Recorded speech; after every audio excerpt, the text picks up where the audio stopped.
Hi, I'm Lohren from One Move to Better Golf. I'd like to explain a very important thing in the golf swing. It's called the long root, or extension of the radius. It's significant because the longer it takes the hands to reach the top meaning when you have the urge to hit the golf ball, the better it is.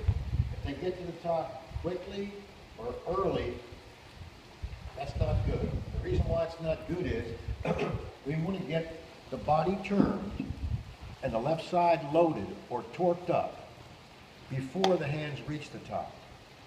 If the hands take a long route to get to the top, I can get the left side loaded before they get there. And the urge to unload the left side, which means the left hip is moving forward and the weight shift is moving forward and the big muscles are in control, they lead the hands that way.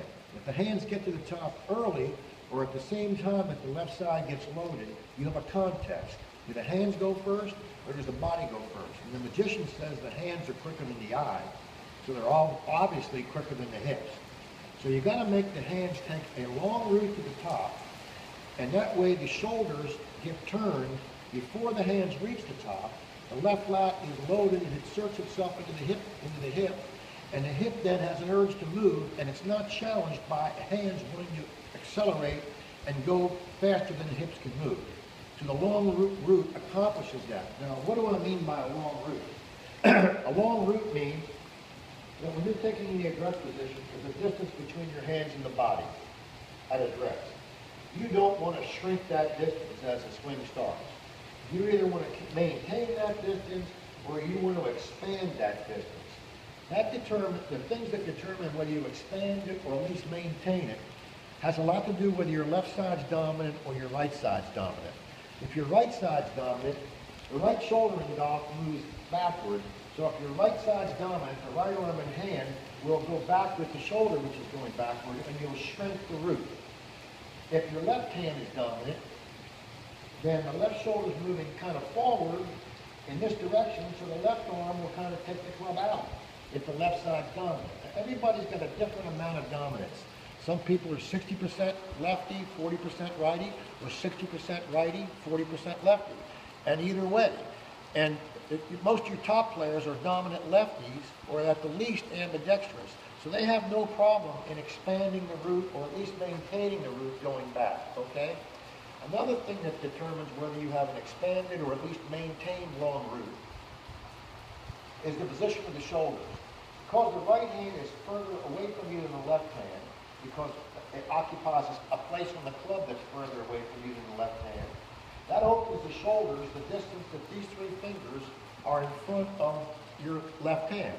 They're in front of your left hand, meaning closer, they're anterior. This is anterior, that's posterior, back there. Your right hand is anterior to your left hand by the amount of the three fingers, because I'm overlapping one of them, so it doesn't count, or interlocking one, so it doesn't count. So there are three fingers that are out past or anterior to the left hand. Now when you do that, it throws the shoulders into a 17-degree open position. If your fingers are as big as mine, if smaller, maybe 15, or if larger, maybe 18. When the shoulders are open, and I'll put the club on my chest, I will not influence this club with my elbows at all, down to my chest. If my shoulders are a little bit open, you can see that when I start my turn, the club tends to go outside a little bit. That would expand the radius and give you a long route.